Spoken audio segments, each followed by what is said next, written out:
Salut les petits gloutons et bienvenue dans la Zell Kitchen pour un nouveau numéro de Popcorn. Et aujourd'hui, je vous raconte pas comme je suis hypé de fou, c'est une bande-annonce sur un film de Jean-Claude Van Damme. Et pas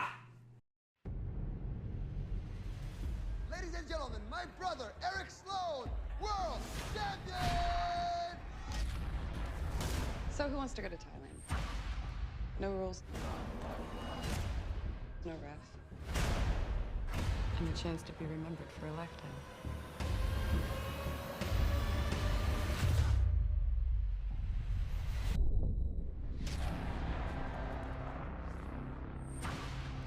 You set him up. Eric knew what he was getting himself into. You trained my brother Muay Thai? Yes, I did. Why would you let him fight that monster? I train people. I don't tell them when to fight and who to fight. Train me to fight Tong Po.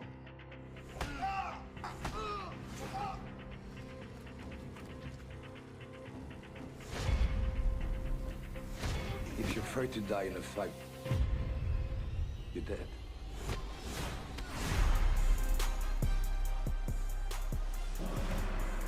You don't have to do this. Your brother was brave. Your brother was a warrior.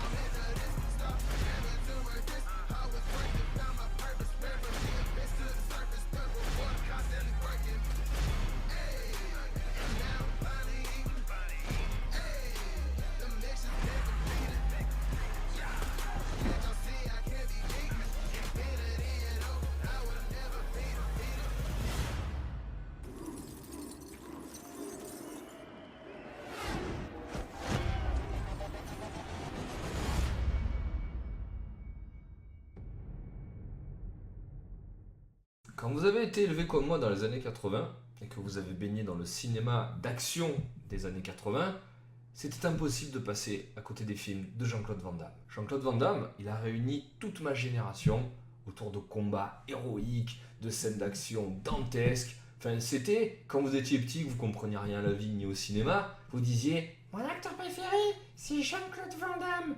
La bande-annonce que vous venez de voir, c'est un remake d'un film de 87 qui s'intitulait Kickboxer. Voilà, là maintenant ils l'ont intitulé Kickboxer Vengeance. C'est le même scénar. Le film de base là, est également basé sur la vengeance. Donc voilà, quoi, ils ont juste changé le titre pour dire on n'a pas fait pareil, mais c'est exactement pareil. Faut vraiment prendre le film pour ce qu'il est. À mon avis, ça va être une merde. Le film d'origine, franchement, c'est un bon film d'action, mais c'était pas du grand cinéma. On est exactement dans le même registre. Moi, je pense qu'il y a vraiment la volonté d'offrir les sensations qu'ont vécu ceux de ma génération à la génération de maintenant, en reprenant un petit peu les acteurs et en reprenant Jean-Claude Van Damme, qui à l'époque était le héros du film. Là, maintenant, il passe du côté du maître. Tous les ingrédients du premier film sont là. On a le mec qui veut venger son frère, on a Tempo, on a le maître, on a l'entraînement dantesque pendant tout le film. Ils ont rajouté juste 2-3 trucs, mais grosso modo, on est sur les mêmes bases. Et franchement, enfin voilà, moi pour avoir connu le premier et avoir été hypé de fou pour le premier, je l'ai vu d'innombrables fois le premier. C'était vraiment un de mes films préférés quand j'étais petit. Et ben vous savez quoi, celui-là j'ai pas envie de passer à côté. Parce que je suis sûr qu'ils vont me restituer certaines sensations. Et il y a même quelques parties pris intelligents. Ouais. Alors écoutez, sans plus attendre, je vous propose d'analyser ensemble la bande-annonce du film. J'ai essayé un petit peu de calquer avec les choix du premier opus pour que vous puissiez un petit peu comprendre et vous dire ce en quoi c'est pertinent, c'est pas pertinent, ça c'est dommage. Enfin écoute, on va voir ça ensemble. C'est parti. Ladies and gentlemen, my brother, Eric Sloan, world champion! So who wants to go to Thailand? No rules. No ref. And the chance to be remembered for a lifetime.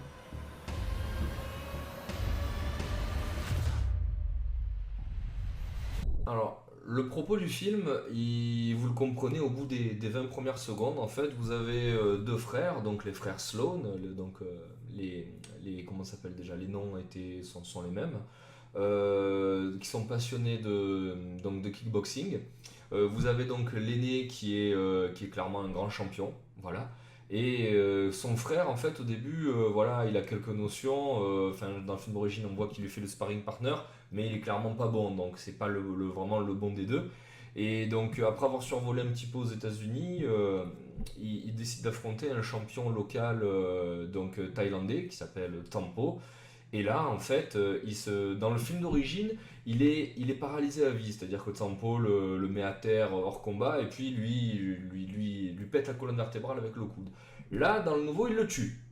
Donc voilà, c'est bon. En même temps, je veux dire, un mec qui a voué sa vie au kickboxing, vous le rendez paraplégique, ou vous le tuez, honnêtement, vous l'avez brisé sa vie, c'est pareil. Donc, alors, autant dans le premier, vous avez donc son frère qui le tue en fauteuil roulant pendant tout le long, voilà. Et il y a peut-être une incidence sur le scénario à ce niveau-là, parce qu'il le capture et tout, du coup le mec il est vulnérable. Et là, donc il le tue, donc il y a vraiment la volonté de venger le frère mort. Jusque-là, on est, à part la mort du frère, on est vraiment dans les mêmes clous. La suite. You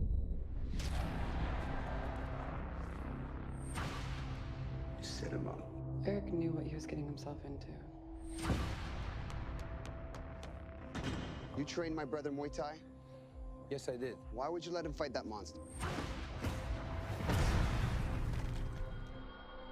I train people.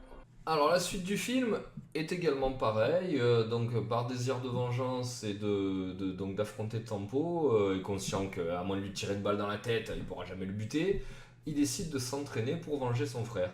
Et là il se rend dans un endroit un petit peu reculé, où se trouve, alors dans le film d'origine se trouve un vieux maître, mais donc vous sentez vraiment le mec un petit peu en, voilà quoi, la soixantaine, qui a déjà roulé sa bosse, qui est un vrai maître en arts martiaux, mais qui ne pratique plus, voilà, qui vit retiré. Et là, donc en fait, on a pris le parti de mettre Jean-Claude Van Damme à la place du vieux monsieur, là, du vieux sage ancestral, etc. C'est une très bonne idée. Honnêtement, quitte à faire un remake, on peut pas se passer de Jean-Claude Van Damme. Et Jean-Claude Van Damme a tellement porté ce premier film qu'il pouvait pas apparaître qu'en caméo. Donc, pour moi, c'était légitime. En plus, Van Damme, maintenant, c'est un mec qui doit quand même approcher la soixantaine. Donc, vous avez, voilà, quoi, un ancien artiste martial sur le déclin. Donc, c'est à lui qui va demander l'aide. Je suis un petit peu plus mitigé sur ses lunettes et ce chapeau. Là, ça c'est Van Damme, vous savez. Là, le mec, il a dû négocier un truc pour avoir l'air cool ou avoir une identité visuelle un petit peu marquée. Parce que bon, vous savez que Van Damme, il n'y a pas la lumière à tous les étages, hein, attention. Donc, voilà ce qui change. Alors, j'en profite aussi pour faire une petite aparté sur Batista. Alors, dans le premier film, Tempo, c'est quelqu'un de très grand. C'est un très très grand boxeur. Par la taille, je parle. Et bon, vous avez quand même un mec longiligne. Vous savez, les artistes de Muay Thai, généralement, ce sont des mecs très fins, très secs. Mais Tempo, c'est vrai que ça se démarquait un petit peu par un physique très imposant. Pour restituer cela, on est allé un petit peu dans la démesure, je trouve, en prenant Batista, qui est une espèce de Hulk des temps modernes. Je trouve que c'est pas con. Je trouve que c'est pas con de vouloir accentuer encore un peu plus le physique de ce monstre. À l'époque, il avait cette coiffure un petit peu... J'adore cette coiffure, ça fait tout rasé, avec juste la queue derrière, mais qui descend jusqu'en bas du dos. Là, on lui a mis des tresses plaquées, longues derrière, puis tous les tatouages et tout. Je trouve que l'identité visuelle de ce Tempo, elle est vraiment pas mal. Et de mettre un petit peu, parce que si vous voulez, le premier film, il était porté par Van Damme, la vengeance et tout, mais le personnage de Tempo, il est resté. Franchement, je vous dis pas que c'est devenu un méchant iconique du cinéma, mais le personnage est resté.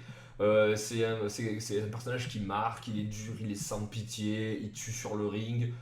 Honnêtement, voilà, vous avez vu son entraînement, là c'est un petit peu pareil. Je me rappelle d'une scène dans le premier, avant d'affronter le frère Sloan, il met des coups dans une poutre là. Vous avez le ciment qui tombe. Pour vous dire, vous avez affaire à un véritable monstre. Et là, pareil, là toujours plus. Là, il détruit carrément une statue. Donc, moi, cette surenchère sur Tempo, de lui donner, de lui coller un acteur connu, donc à savoir Dave Bautista, ce qui n'était pas le cas dans le premier, de lui mettre un acteur connu pour que le personnage soit aussi puissant que le héros. Eh bien, je trouve que c'est une très très bonne idée. C'est là vraiment peut-être la meilleure idée du film. Pour ce qui est de Van Damme, donc c'est une très bonne idée, mais je reviendrai un petit peu plus tard sur son rapport avec le héros et avec le méchant. On regarde la suite. I don't tell them when to fight and who to fight. Train me to fight Tong Po.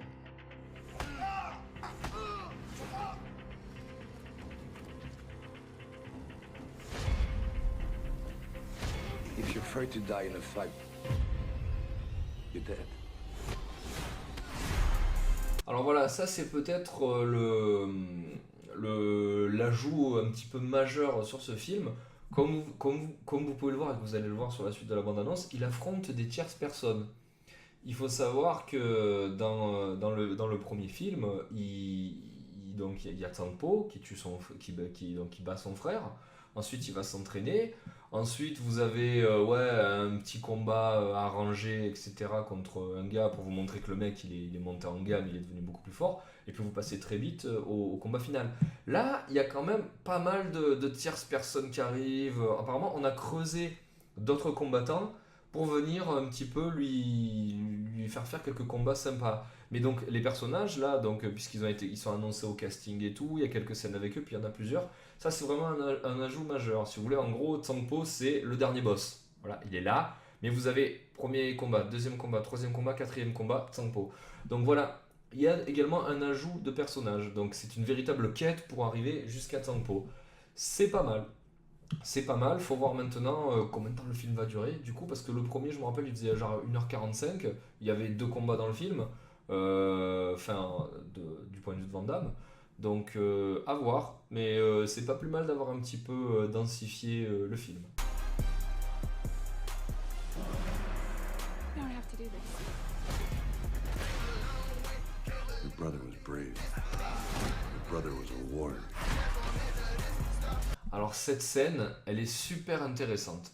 Elle est super intéressante pourquoi? Parce que en fait, au bout d'un moment, le héros, il se dit, je vais aller le buter.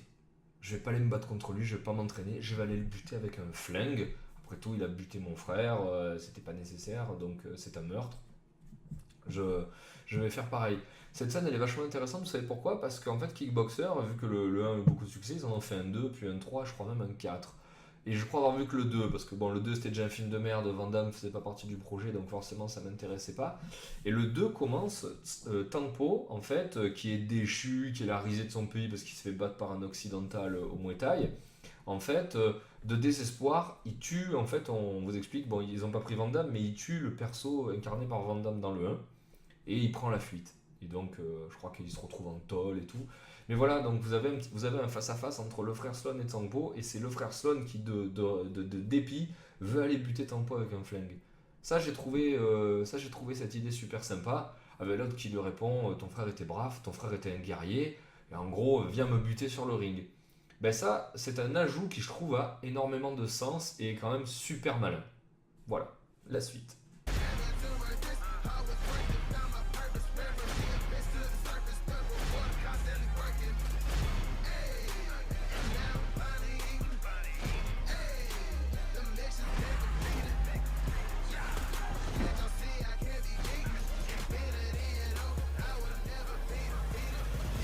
Donc ouais, qu'est-ce qu'on voit là? On voit une énorme énumération d'acteurs qui à mon avis sont, je me suis pas trop renseigné, hein, sont des artistes martiaux reconnus, hein, parce qu'on voit tous qui touchent leur petit bout de gras. Si vous voulez, c'est super malin d'avoir fait ça. Il y a Expendables qui a utilisé le même procédé, il y a des gens qui sont des sportifs aguerris, qui sont des cascadeurs aguerris, qui ont un véritable talent pour les arts martiaux. Bah, autant l'utiliser pour le cinéma plutôt que de prendre des illustres inconnus qui touchent un petit peu en chorégraphie.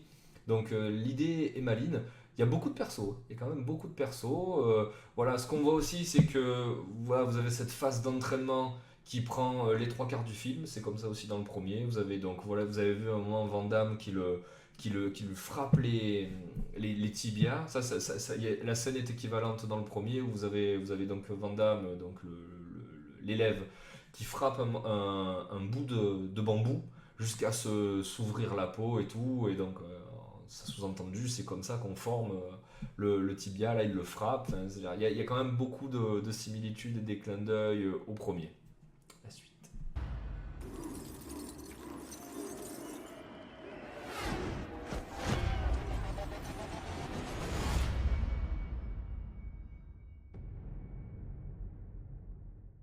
Et vous avez donc la fameuse scène où, donc à la fin du film, en fait, quand il affronte Tempo, c'est pareil dans le premier, il se met donc les bandes sur les mains, il met de la colle et il trempe les mains comme ça, là, tac, dans du verre pilé. Et donc en fait, quand il se frappe, c'est pour ça que vous le voyez en sang, là, c'est parce qu'il se frappe avec des morceaux de verre pilé sur les trucs. Là, c'est exactement la même scène qu'à la fin du premier. D'ailleurs, elle a été parodiée dans le film Hot Shot, où vous le voyez, là, il trempe là, les gants dans des oursons en gélatine là, de bonbons. Enfin voilà, ça c'était la petite aparté comique. Mais voilà, donc les moments vraiment sympas, vraiment les scènes qui ont fait du film 1, qui ont fait que le film 1 s'est démarqué là, dans cette période des années 80, là où Van Damme faisait 90 films par an et qui se ressemblaient tous. Les scènes qui ont fait que le film se démarquait, vous les retrouvez. Donc à mon avis, je vous dis pas que ce sera un grand film, ce sera un film d'action, d'arts martiaux, style Hong Bak, un peu plus connoté peut-être, mais moi perso ça m'intéresse, j'ai tellement aimé le 1 que j'aimerais voir un petit peu ce qu'ils vont en faire, et je pense qu'il y a quand même l'esprit d'origine qui va être bien respecté. J'ai quelques craintes, c'est au niveau de l'acteur principal. Si vous voulez, le premier film, au niveau... Bon, il y avait pas de scénario, mais je veux dire, il ressemblait à tous les autres, hein, à beaucoup de films du genre. Mais ce qui faisait qu'il ressortait, que le film ressortait du lot, c'était Van Damme. Vraiment, Van Damme, il portait le film à bout de bras. Hein. Et deuxièmement, c'était Tempo. Là, j'ai l'impression que le héros, il tourne quand même avec Jean-Claude Van Damme, il tourne avec Dave Bautista. Est-ce que ce jeune homme, donc, qui est le héros du film, va s'en sortir? Est-ce qu'il va pas se faire complètement bouffer par les deux autres? On est quand même en droit de se poser la question, et c'est peut-être le seul truc qui me fait peur. Moi, j'aurais mis quelqu'un de connu. J'aurais mis quelqu'un de connu, sauf si vraiment vous voulez mettre l'accent sur le maître, si vous voulez mettre l'accent sur Tempo. Moi, j'aurais mis un acteur connu, peut-être un jeune qui débute. J'aurais pas mis Chris Pratt, tu vois, par exemple, mais je sais pas, j'aurais mis quelqu'un d'un petit peu plus connu. Après, bon, il fallait quand même que le mec touche un petit peu en arts martiaux, ça c'est compliqué. Mais après, peut-être qu'il est voilà, ou alors peut-être qu'il est connu dans le milieu des films d'action, mais auquel cas, moi, je suis pas très compétent pour juger. Mais voilà, c'est peut-être la seule appréhension que j'ai du film. Mais ouais, j'irai manger mes popcorn devant Kickboxer Vengeance pour me rappeler un petit peu les vieilles sensations de l'époque. Voilà, et parce que notre ami Jean-Claude, ça fait toujours plaisir de le retrouver. Voilà, bah écoutez, j'espère que cette vidéo vous a plu. J'espère vous avoir un petit peu éclairé sur la licence. Ouais, parce qu'on va parler de licence, il y en a quand même eu... c'est le 5e film, ça, sur Kickboxer. Donc j'espère que ça vous a plu, que vous en savez maintenant plus. Et moi, écoutez, je vous fais de gros bisous et je vous dis à bientôt pour un prochain popcorn. Bye bye.